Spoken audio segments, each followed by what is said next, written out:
Olá, irmãos, boa noite. Graça, paz e saúde sejam abundantemente derramados sobre a sua vida, sobre a sua família e sobre o seu ministério. Consequentemente, sobre a sua missão nesse mundo.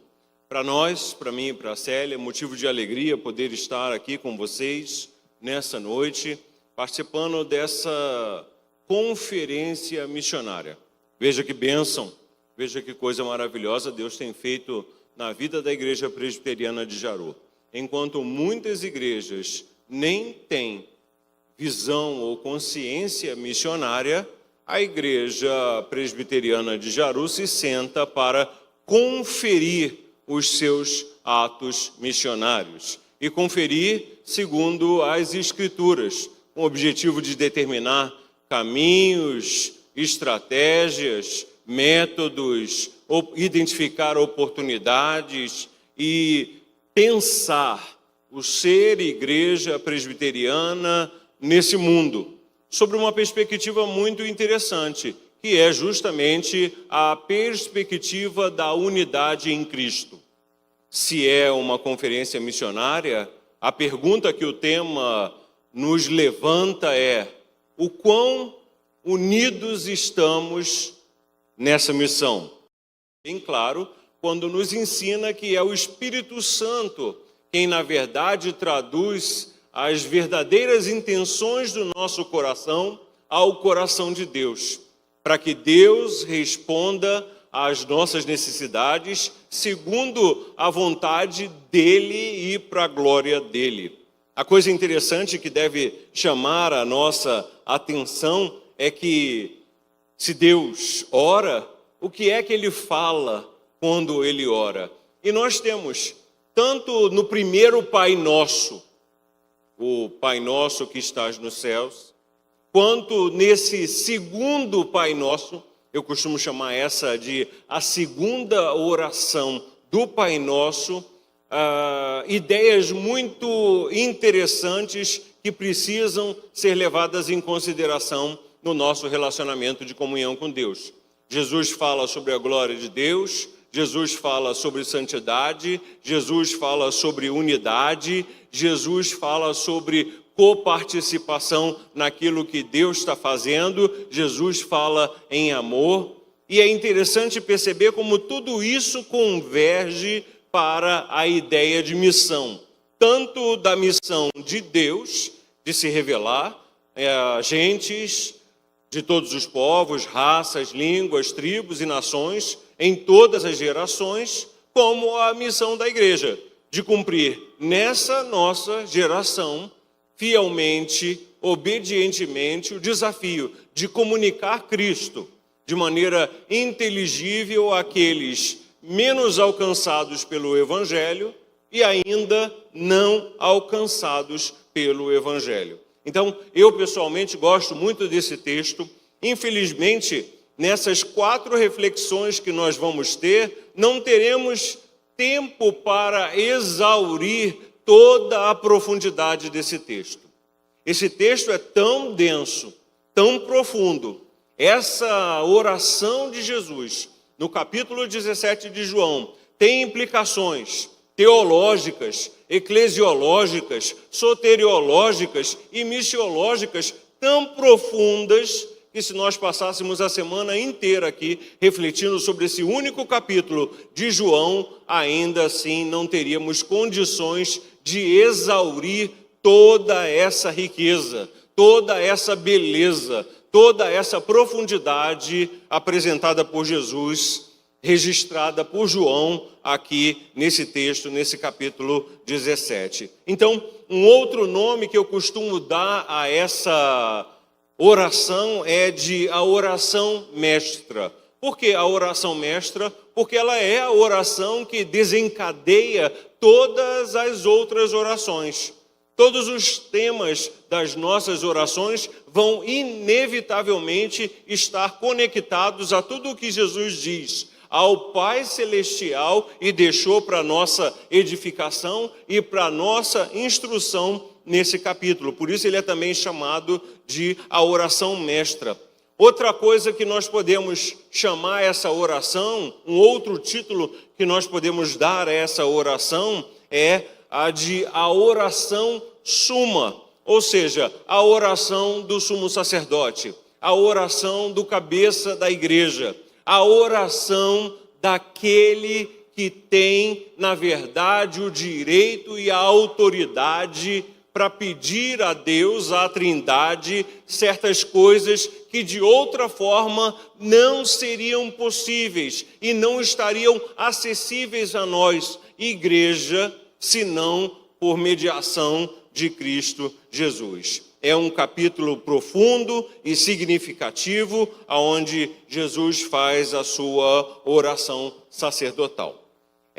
Nesse capítulo, costuma-se dividir frequentemente em 3 partes. Primeiro, João 17, de 1 a 5, onde Jesus ora por si mesmo. Na segunda parte, do verso 6 até o verso 9, onde Jesus ora pelos seus discípulos. E na terceira parte, Jesus ora por todos os crentes futuros. Jesus faz uma antecipação das necessidades de todos os crentes, de toda a igreja, em todos os tempos, em todas as eras, e clama por essa igreja. Por isso, essa oração enfatiza a glorificação de Deus, a santificação dos discípulos e a unidade da igreja. E tudo isso gerando a ideia de comissionamento, a ideia de comissionamento da igreja para a proclamação do Evangelho. Então, por isso, com essa linha de raciocínio geral em mente, nós teremos essa série de reflexões em 4 partes, hoje à noite, amanhã, no domingo de manhã e no domingo à noite, aonde nós vamos refletir sobre como a unidade da igreja, tanto no sentido vertical, ou seja, nós para com Deus, quanto no sentido horizontal, nós para com o nosso próximo, enquanto igreja, interfere na obra e na ação missionária da igreja nesse mundo.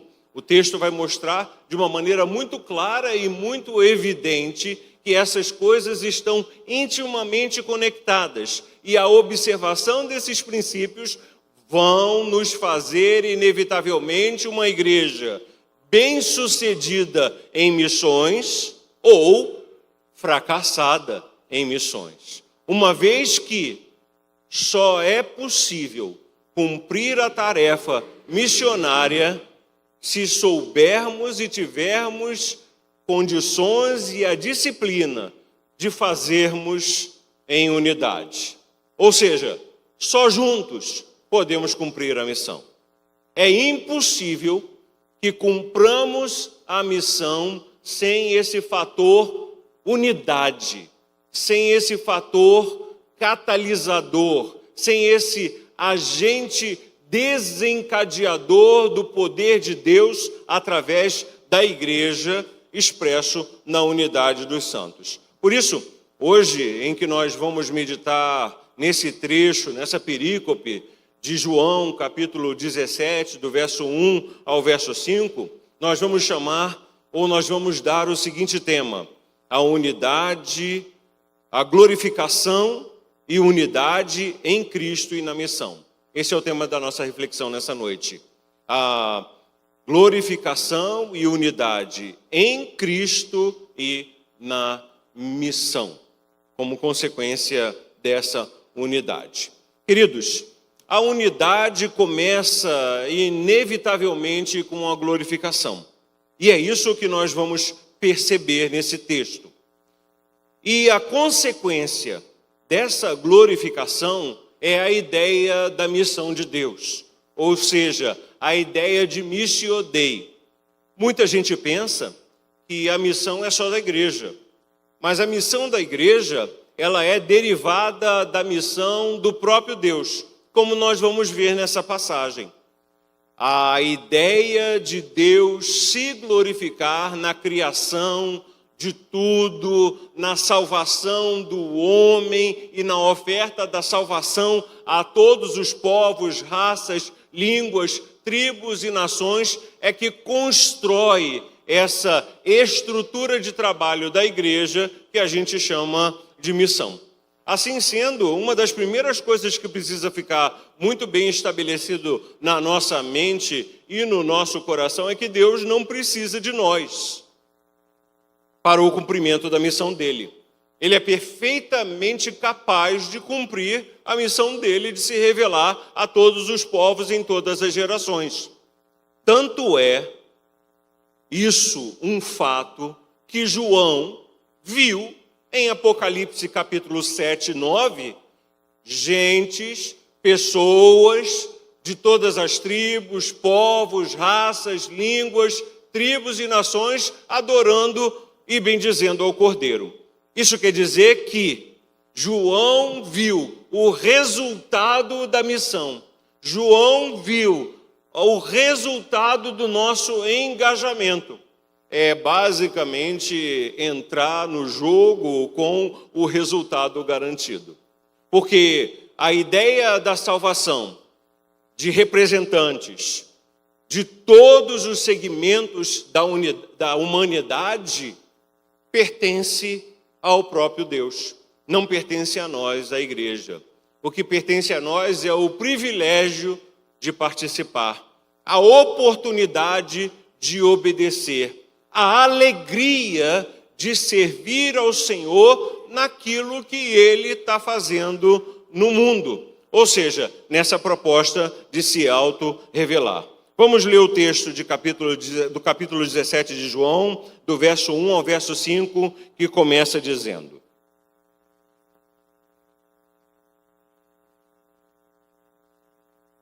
Tendo Jesus falado estas coisas, levantou os olhos aos céus e disse: Pai, é chegada a hora. Glorifica o teu Filho, para que o Filho te glorifique a ti. Assim como lhe conferiste a autoridade sobre toda a carne, a fim de que ele conceda a vida eterna a todos os que lhe deste. E a vida eterna é esta: que te conheçam a ti como o único Deus verdadeiro e a Jesus Cristo, a quem enviaste. Eu te glorifiquei na terra, consumando a obra que tu me confiastes para fazer.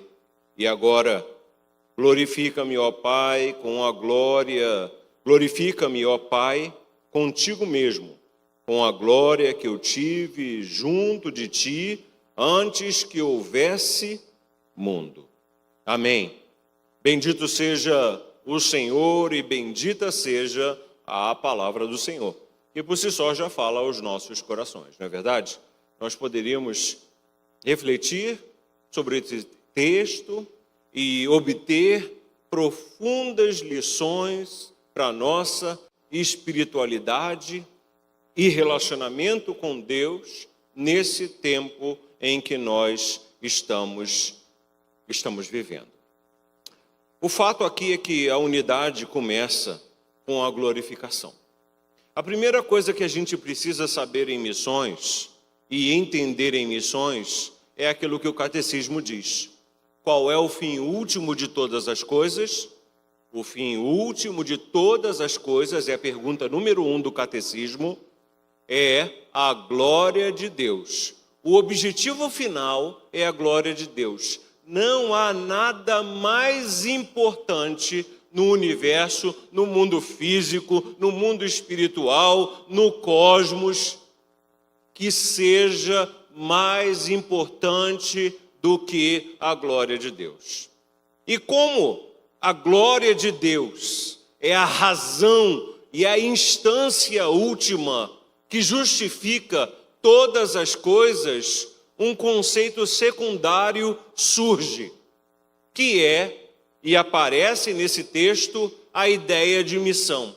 É como se o próprio Deus, antes mesmo da criação dessa estrutura na qual todas as coisas existem, chamada o tempo e o espaço, no qual os seres atômicos, tanto os anjos como os homens, foram criados e foram inseridos nessa estrutura chamada tempo e espaço.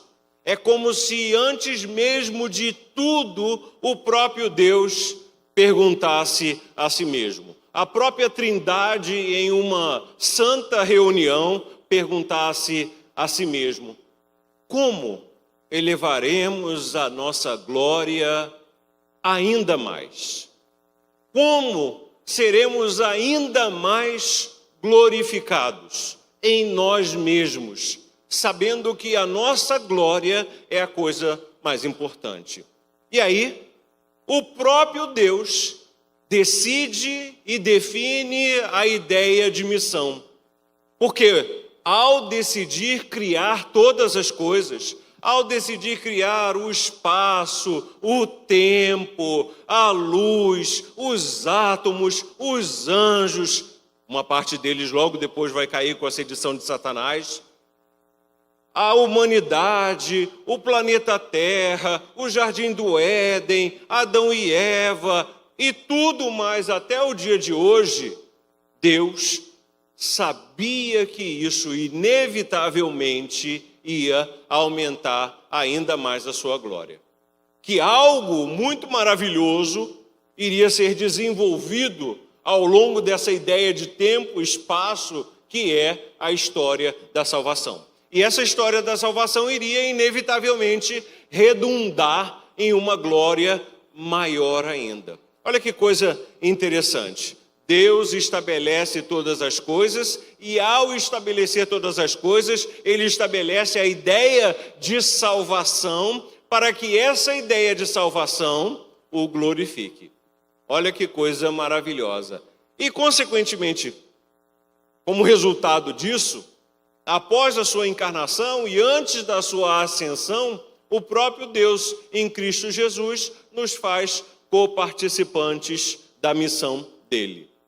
O próprio Deus estabelece para si uma missão, a missão de se revelar, a missão de se dar a conhecer, a missão de comungar, a missão de ter comunhão, não apenas consigo mesmo, mas com a sua criação, não apenas consigo mesmo, mas com criaturas caídas, porém resgatadas, uma comunidade outrora destituída de graça e de misericórdia, mas agora pela obra dele mesmo, pela missão dele mesmo em Cristo Jesus, alcançada por essa graça, transformada por essa misericórdia e convenientemente convocada a participar da salvação dos outros.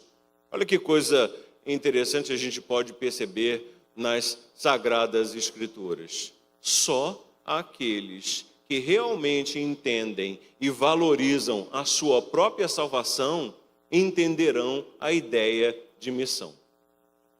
Só quando nós formos verdadeira e profundamente gratos pela nossa própria salvação é que nós naturalmente nos engajaremos na missão de Deus, na missão de Cristo e na comissão da igreja, de ser e fazer discípulos entre todas as nações, entre todos os povos. Então, é muito interessante a gente perceber que a razão desencadeadora de tudo isso é a glória de Cristo. E Jesus inicia a sua oração pedindo para ser glorificado, o que reflete a centralidade da glória de Deus como a razão para todas as coisas e o combustível para a missão, tanto de Deus quanto a missão da igreja. Em outras palavras, obedecer em missões significa buscar a glória de Deus. Desobedecer, não sendo a igreja missionária que Deus deseja que nós sejamos, significa roubar a glória de Deus. Perceberam? Parece que missões é um assunto muito fácil de se entender. Você vai lá do outro lado do mundo, prega o evangelho, ou aqui mesmo prega o evangelho, pronto, missões está feito. Não é assim. Não é tão simples. Se fosse simples, todos nós estaríamos engajados. E uma grande parte da igreja brasileira, da igreja mundial, não tem nenhum engajamento na obra missionária. Você quer ver um exemplo disso? As estatísticas mostram para nós que essa verdade se expressa, por exemplo, nas nossas contribuições. Há 3 formas de fazer missões e todos nós podemos participar da obra missionária orando, contribuindo e indo ou enviando alguém no nosso lugar. Não é assim que a gente sabe? A gente está sempre repetindo isso para que isso fique muito claro na cabeça de todo mundo. Não é um trabalho só da Igreja Presbiteriana de Jaru, mas é um trabalho de cada um de nós individualmente. Cada um de nós individualmente precisa responder ao chamado missionário nas 3 formas: orando, contribuindo e indo. Todos nós precisamos dar a nossa parcela de contribuição, orando, contribuindo e indo. Em orando, nós rogamos ao Senhor e abastecemos a obra do Senhor do recurso mais precioso, que é a intercessão dos santos. Esse é o recurso mais precioso da obra missionária. Não tem nada que seja tão importante como contribuição para missões do que as intercessões dos santos. Porque tudo acontece a partir da intercessão. Tudo acontece a partir da oração. E a essa altura do campeonato, nós já aprendemos isso com Cristo. Se Cristo, que era Cristo, Deus encarnado, orava e estava continuamente vivendo uma vida de oração, é claro, é óbvio que a nossa vida também deve ser marcada por uma vida de oração. Uma comunhão que se expressa numa atitude contínua de oração, não uma oração pontual, uma vez no dia, ou 2 vezes no dia, ou que seja 10 vezes no dia, mas essa atitude de estar continuamente ligado a Deus, em comunhão. Intercedendo, clamando, colocando problemas, situações, dificuldades, lutas, angústias, vitórias, provações, privações e assim por diante. Queridos, a maior contribuição que a Igreja Presbiteriana de Jaru pode dar ao trabalho missionário é, sem sombra de dúvida, a sua capacidade de tirar um tempo do seu tempo para clamar ao Senhor por aqueles que ainda não ouviram do Evangelho. E há um mundo de gente aí fora que ainda não conhece Jesus. Todo mundo, no mundo todo, conhece a Coca-Cola, mas nem todos no mundo sabem quem é Jesus. Olha que coisa interessante. Como é que pode uma empresa que tem por objetivos comerciais, ou seja, ganhar dinheiro, conseguir levar a ideia do seu produto ao mundo todo, e nós, que estamos trabalhando por algo muito mais importante do que dinheiro, que é a glória de Deus, passados 2024 anos de evangelização do mundo, ainda não conseguimos fazer Cristo conhecido. Isso, ou muito disso, se dá por falta do nosso engajamento em oração. Eu valorizo muito as intercessões dos santos. E qualquer missionário, você pode perguntar, qualquer missionário que se preze vai colocar em primeiro lugar e sempre as intercessões da igreja. Porque sem essas intercessões, nós não temos a mão de Deus respondendo à igreja. Deus abre as portas, livra do mal, salva, cura, liberta, transforma, usa a partir da resposta dele aos clamores da igreja. Porque quem é que foi capacitada por Deus e desafiada por Deus a ser missionária? A igreja. Não são os missionários, é a igreja. Os missionários representam uma parcela da igreja. Eles representam a equipe móvel. Eles representam uma parte que vai, mas a maior parte fica. E em ficando, sustenta, principalmente espiritualmente, através das intercessões. E isso Jesus deixa muito claro o tempo todo. Jesus está sempre orando. E nessa passagem, você vai ver que Jesus pede ao Pai várias vezes que abençoe e ajude a sua igreja a cumprir o papel que o próprio Deus definiu para ela de uma maneira muito interessante.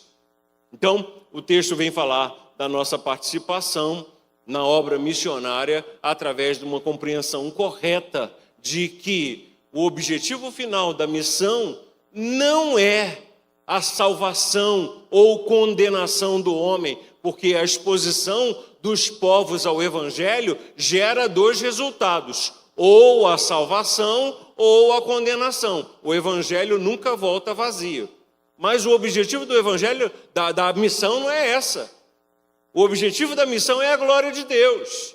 E a glória de Deus na proclamação de Cristo entre todos os povos. A segunda forma de fazer missões é através das nossas ofertas missionárias. Através da nossa participação como mordomos fiéis, que somos ou deveríamos ser, das coisas do Senhor. Ora, a sua vida, o seu tempo, os seus bens, a sua família, os seus dons, os seus talentos, os seus minutos pertencem ao Senhor. Tudo pertence ao Senhor. A questão é, você tem usado esses recursos para o seu benefício ou para a glória de Deus? Essa é a pergunta que nós precisamos fazer e que nós comumente somos desafiados a fazer quando refletimos sobre a obra missionária. Que tipo de mordomos nós temos sido das coisas de Deus? E as estatísticas dizem que nós temos sido maus mordomos, péssimos mordomos, porque a igreja evangélica brasileira gasta mais com bala e salgadinho do que com a obra missionária. Você sabia disso? A igreja evangélica brasileira gasta mais com bombom e chocolate do que com a obra missionária. Você sabia disso? Você sabia também que a igreja evangélica brasileira, no geral, inclusive nós, a igreja presbiteriana do Brasil, gastamos mais com pizza e refrigerante do que com a obra missionária? A questão é errado comer essas coisas? Bala, salgadinho, pizza, bombom, chocolate e refrigerante? Não. O erro está em estarmos dispostos a investir mais nessas coisas do que na proclamação do Evangelho. Priorizarmos mais essas coisas do que na proclamação do Evangelho. Esse é o problema. E aí nós poderíamos fazer um exercício muito simples de aplicação, já que nós estamos conferindo a vida missionária da Igreja Presbiteriana de Jaru, no que diz primeiro a primeira forma de fazer missões, orando. Quanto tempo dos últimos 365 dias, ou seja, desde a última conferência missionária, desde o último desafio que o Senhor fez à igreja, quanto tempo você tirou para orar pela obra missionária? Quanto tempo do teu tempo você tirou para clamar ao Senhor que abençoasse, guardasse, livrasse, usasse, abrisse as portas e transformasse o coração dos pecadores mediante a proclamação do Evangelho daqui até os confins da terra? Eu não sei. Eu não estava lá tomando conta da sua vida. E nós não temos uma câmera que toma conta da sua vida desde quando você acorda até quando você vai dormir, mas Deus certamente sabe. Você pode até esconder dos homens, mas de Deus você não pode se esconder. Uma outra aplicação. Quanto dos recursos que Deus tem te dado, você tem investido na obra missionária? De tudo aquilo que Deus tem colocado na sua mão, e isso exclui os dízimos e as ofertas. Porque os dízimos e as ofertas são expressões da nossa gratidão a Deus pelo muito que Ele faz. Estamos vivos, estamos de pé, estamos com saúde. Só isso já é motivo para a gente entregar tudo ao Senhor, porque Ele nos tem sustentado. Mas especificamente em missões, vamos conferir os atos missionários da igreja. Conferência missionária é para isso. Como você tem administrado os seus recursos? Eu já sei que 10% você tem fielmente separado para entregar ao Senhor com os dízimos. É bíblico, é princípio bíblico que não pode ser quebrado, a menos que você queira falir financeiramente. Quebra esse princípio e você vai simplesmente falir financeiramente, mesmo sendo crente. É simples assim. E isso também sem considerar as ofertas alçadas, que expressam a gratidão do seu coração pelo muito que Deus tem dado. Então, tirando os dízimos e tirando as ofertas alçadas e as suas ofertas missionárias, o quanto elas representam daquilo que Deus tem colocado em termos de recursos nas tuas mãos? Será que no último ano, desde a última conferência missionária, você deu um valor máximo para a obra missionária, digamos, de R$10? Será que foi 30? Será que foi 50? E se foi 100? E talvez 500? E talvez 1.000? R$1.000 de tudo aquilo que Deus tem colocado na sua mão. 1.200, quem sabe? R$100 por cada mês. As estatísticas dizem que na Igreja Presbiteriana do Brasil, nós somos em torno de ou 650 mil ou 1 milhão de membros. As melhores estatísticas dizem que nós somos 1 milhão de presbiterianos na IPB. As piores estatísticas dizem que nós somos em torno de 650 mil. Você já parou para pensar se cada um de nós entregasse ao Senhor R$1 por mês para a obra missionária, nós teríamos um orçamento mensal para proclamar o Evangelho de ou R$650 mil ou R$1 milhão por mês. A questão não é se nós nos entendemos como tendo consciência missionária ou não. A questão não é se nós fazemos parte de uma comunidade ou de uma igreja que tem visão e consciência missionária ou não. A questão é como nós respondemos pessoalmente ao desafio da obra missionária. Tanto espiritualmente, através do nosso investimento em intercessões, tanto financeiramente, através do nosso investimento financeiro, e por último, a última forma de fazer missões, fisicamente. A essa altura do campeonato, nós já sabemos e já percebemos que todos nós fomos chamados por Deus para a obra missionária. Então, se todos devemos ir, você tem que ter uma permissão especial para ficar. Você precisa de uma permissão especial de Deus para ficar e participar, colaborar, viabilizar aqueles que estão indo aos confins da terra e entregando as suas vidas ao Senhor para pregar o Evangelho. E você já fez esse checklist? Você já perguntou ao Senhor: Senhor, o Senhor me quer lá nos confins da terra ou o Senhor me quer aqui na Igreja Presbiteriana de Jaru? Me mostra com certeza, porque eu não quero estar aonde o Senhor não deseja que eu esteja. Visto que estar no centro da vontade de Deus é o lugar mais seguro para a nossa vida. Se você soubesse a quantidade de vezes que nós já poderíamos ter morrido por explosão lá no Oriente Médio, é impressionante. Quando não é a sua hora e quando você está no centro da vontade de Deus, Ele mesmo provê o livramento necessário. Foram pelo menos 4 vezes. Ou que nós passamos antes do carro-bomba, 5 minutos, ou que nós passamos 3 minutos depois do carro-bomba, ou que nós não chegamos à zona de explosão naquele lugar. Tudo isso é resultado de quê?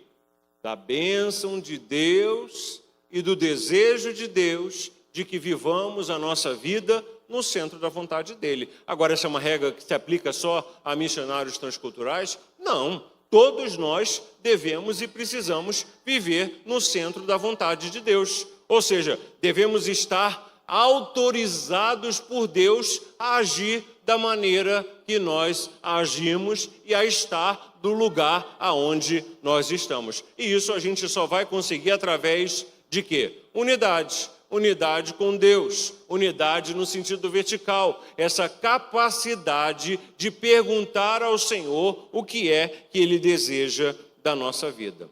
Então vocês percebem que nessa passagem, a primeira coisa que Jesus leva em consideração é inevitavelmente a glória de Deus. E Ele cita a glória de Deus na glória dele mesmo. Ele diz, a glória é a coisa mais importante e eu quero essa glória novamente. Eu quero ver essa glória novamente. Eu que me dispus à missão, eu que fui obediente, agora quero ver a glória da Santíssima Trindade novamente sobre a minha vida, uma vez que eu sou parte desse ente celestial. Eu sou a segunda pessoa. E aí Jesus vai relacionar a ideia de missão a uma busca contínua da glória de Deus. Queridos, qualquer outra motivação para a obra missionária que não for a glória de Deus terá transformado o esforço missionário da igreja em um empreendimento comunitário e, consequentemente, fadado ao fracasso. A segunda coisa que nós vemos nesse texto, e que esse texto chama a nossa atenção para estabelecer os princípios dessa unidade que vai inevitavelmente afetar o trabalho missionário, dessa unidade que vai levar à missão, é a ideia da própria missão de Cristo Jesus. Jesus define a vida eterna como o quê? Olha o que Jesus faz. Ele define a vida eterna como, primeiro, conhecer o único e verdadeiro Deus. Jesus admite a possibilidade de falsos deuses e relaciona a vida eterna ao conhecimento do único e verdadeiro. No mundo dos deuses falsos, a vida eterna é conhecer o único e verdadeiro Deus e Jesus Cristo, a quem Ele enviou. Ou seja, e Jesus Cristo, o viabilizador da missão, o mediador da missão, o demonstrador de como funciona na mente e no coração da Trindade a ideia de missão, porque Ele mesmo se entrega. Não é à toa que a célebre frase missionária diz: Deus teve um único filho e fez dele um missionário. E eu acrescento, e nós queremos esconder os nossos filhos do serviço do Senhor. Porque tem gente que pensa dessa maneira. Não, meu filho missionário, minha filha, não, jamais. Missionário é pobre, missionário vive passando perrengue, missionário vive numa luta tremenda. Eu quero meu filho médico, advogado, bem-sucedido, rico. A nossa maior aspiração como igreja de Cristo deveria seguir o exemplo do Pai Celestial e sentir a maior alegria e a maior honra de ter os nossos filhos servindo na obra missionária. No entanto, nós queremos os nossos filhos para nós mesmos. Queremos os nossos filhos para tudo, menos para Deus.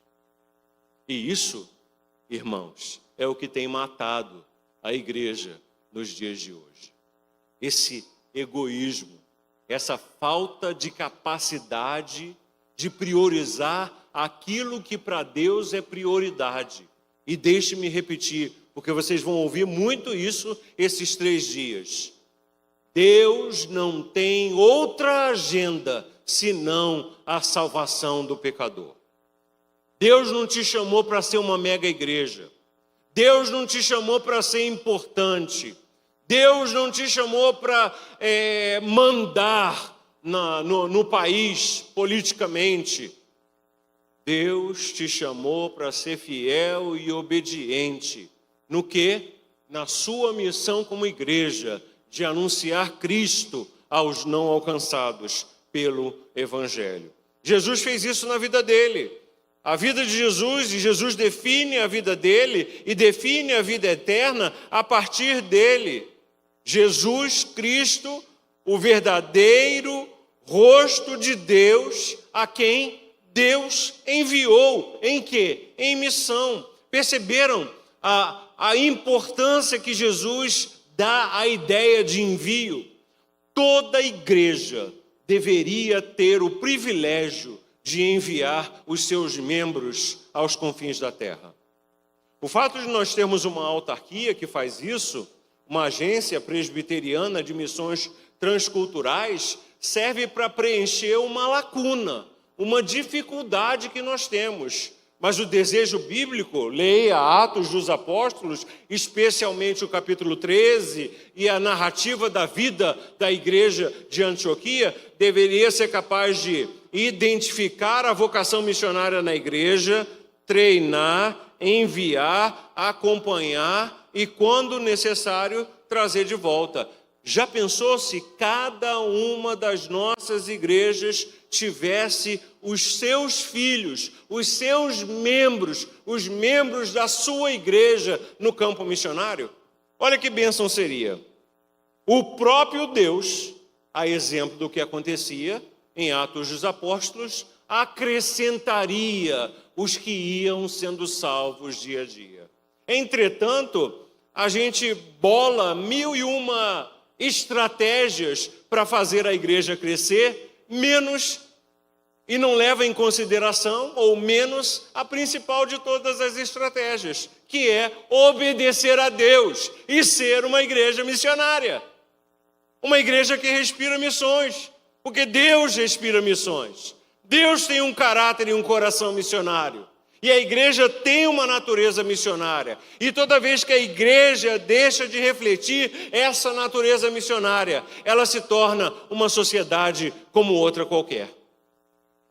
Só para vocês perceberem o como é importante a ideia de missão na vida e no coração da igreja. E pasmem, a igreja está se tornando cada vez mais uma sociedade como qualquer outra qualquer. E eu tenho certeza absoluta que o desafio de Deus nessa conferência missionária que nós agora iniciamos não é outra senão dizer à Igreja Presbiteriana de Jaru: eu não quero, eu não desejo, eu não sonhei que vocês sejam mais um no meio da multidão. Ali tem mais uma igreja. Qual é o nome dela? A Igreja Presbiteriana de Jaru. Não. Deus quer mais, porque Ele tem mais para fazer através de você, mesmo porque Ele investiu muito na sua salvação. A sua salvação custou o sangue de Cristo na cruz do Calvário. E centenas de milhares adorariam ter esse privilégio, adorariam ter essa oportunidade que te foi oferecida pela graça e pela misericórdia de Deus. E não tem. Deus escolheu você. E eu e nós talvez nunca entendamos a razão pela qual Deus nos escolheu. Mas isso é um fato. Ele te escolheu. E isso não foi por qualquer razão. Isso quer dizer que, no mínimo, Deus acredita mais em você e no seu potencial do que você mesmo acredita ou é capaz de conceber.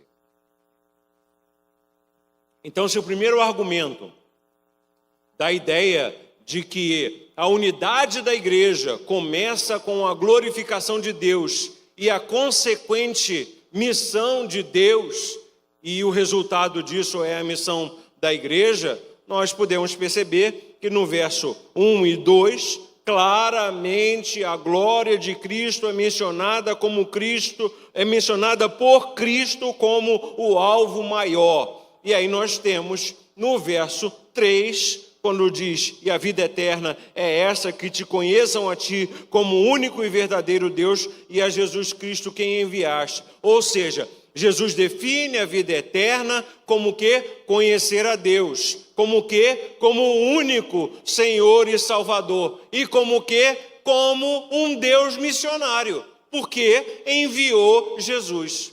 Olha que coisa interessante. Então quer dizer que a ideia de vida eterna está também associada à ideia de missão e obediência.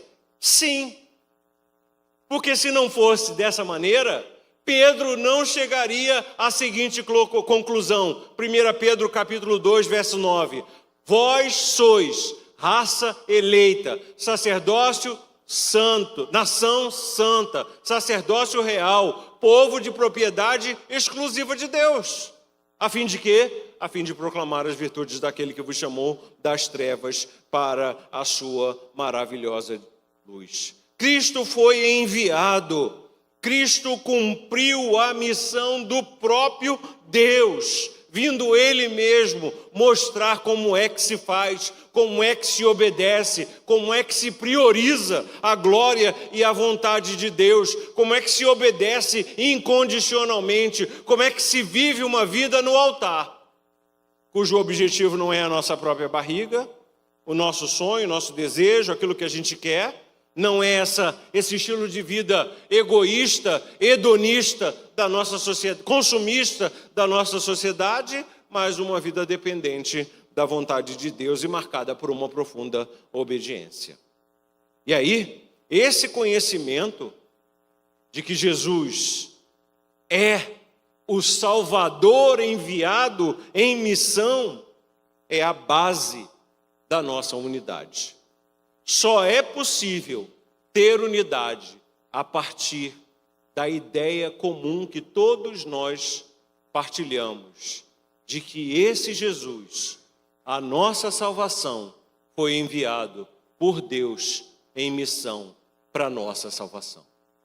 Olha que coisa legal. Essa é a base da nossa unidade e, consequentemente, o fundamento da nossa missão. A ideia de que Cristo é o nosso modelo de missões e missionário. E por último, a obra de Cristo cumprida, ela reflete a ideia necessária de cumprimento da missão da igreja. É o que a gente vê lá no verso 4 e no verso 5. Eu te glorifiquei consumando a obra. Ou seja, eu te glorifiquei sendo obediente. Ou seja, eu te glorifiquei fazendo aquilo que o Senhor pediu. Ou seja, eu te glorifiquei sendo ou colocando como prioridade para a minha vida e para a minha existência aquilo que para ti, ó Pai Celestial, era prioridade. Ou seja, a tua glória. E aí ele vai dizer, agora como consequência disso, glorifica-me contigo, com a glória que tive antes da fundação do mundo, ou antes que houvesse mundo. Jesus cumpriu a obra de Deus. A obra que Deus entregou na mão de Jesus cumpriu, e a sua ascensão retornaria ele ao status de uma glória pré-encarnação. E esse é o fundamento da unidade, que começa a partir da ideia de que, participando da missão de Cristo, estamos, sim, vivendo uma verdadeira união. Em outras palavras, voltemos aqui para o para o quadro. O professor é assim, né? Ele sempre volta para o quadro. Só somos e seremos um em Cristo mediante a ideia de missão.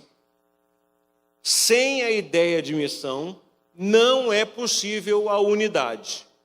E sem a ideia de unidade, não é possível a missão. Essa unidade se expressa tanto no sentido vertical, nossa para com Deus, como no sentido horizontal. E isso se estabelece claramente logo nos primeiros 5 versículos de João, capítulo 17. Quando Jesus demonstra claramente essa lógica. É por isso que eu vejo nessa oração não apenas um desafio missionário, mas uma teologia da missão da igreja. Ou seja, uma missiologia da boa, à nossa disposição para a gente viver. É só ler, entender e praticar para ser a igreja que Deus deseja que nós sejamos. Por isso, irmãos, agora vamos fazer uma aplicação só para a gente encerrar essa nossa reflexão. É tão importante refletir sobre buscar a glória de Deus em nossas vidas, como através da nossa expressão missionária. Em outras palavras, você não pode se contentar em viver a sua vida sem ser a influência de Deus na vida do seu próximo. A influência salvífica de Deus na vida do seu próximo. O que eu estou dizendo? Eu estou dizendo que nós estamos voltando àquilo que Jesus disse lá em Mateus, capítulo 28. Vão e sejam, façam discípulos. Infelizmente, o discipulado é a arte perdida do cristianismo. Quantos de nós não discipula ou nunca discipulou alguém? Quantos de nós não tem o privilégio e a alegria de ganhar alguém para Jesus? Queridos, baseado nas Sagradas Escrituras, eu estou absolutamente convencido de que você jamais vai alcançar sentido e propósito na sua vida, a menos que você seja um discípulo discipulador com consciência missionária. Um discípulo discipulador com consciência missionária. Senão, você vai ficar dando volta, e a vida cristã ela é assim, é uma escada. Enquanto você não passa na prova desse degrau, você repete. E aí repete, e aí repete. E quanta gente está na igreja? Há 10, há 20, há 30, há 40, há 50 anos e não consegue passar de um degrau para o outro, porque não entende certas verdades espirituais básicas. E uma delas é: unidade leva à missão. E missão só pode ser feita em unidade, tanto no sentido vertical como horizontal. Que essa palavra do Senhor, essa é a minha oração, desperte os nossos corações a uma vida de maior dedicação ao Senhor e à vontade dEle. Mesmo porque, inevitavelmente, o tempo corre contra nós. Mais cedo ou mais tarde, o nosso tempo vai acabar. Esse é o tempo que você tem agora. E aí eu pergunto, será que Deus vai precisar levantar uma geração depois da nossa geração, deixar essa nossa geração infiel e desobediente perecer, para que Ele levante talvez os seus netos ou os seus bisnetos como uma geração fiel e obediente, assim como já aconteceu na história, para poder cumprir a missão? Eu acredito que não. E é por isso que nós temos eventos como esse, chamados conferências missionárias. Esse é tempo de conferir o quão missionário você é. E não dá para fazer ou participar de uma conferência missionária por tabela não, viu? Sabe como é que é por tabela? Você faz assim, você fala assim: não, a minha igreja missionária já está tudo certo. Não, mas o pastor, eu tenho certeza que o pastor lá no dia da reunião de oração, ele orou por algum missionário e já está tudo certo. Tiquei esse item da lista. Não, alguém lá na igreja mandou uma oferta missionária, isso eu tenho certeza. Eu outro dia até ouvi que a igreja mandou uma oferta missionária para não sei quem e tal. Eu me lembro de ter ouvido isso. Tiquei esse item. Ou então, o fulano já foi, fulano que era da minha igreja e tal, ou o filho de alguém da minha igreja, ele virou missionário, está tudo certo, está representando a minha igreja, tiquei esse item. Não é assim que funciona. É uma responsabilidade pessoal e também coletiva. E a minha oração é que o Senhor continue a nos desafiar. Amém?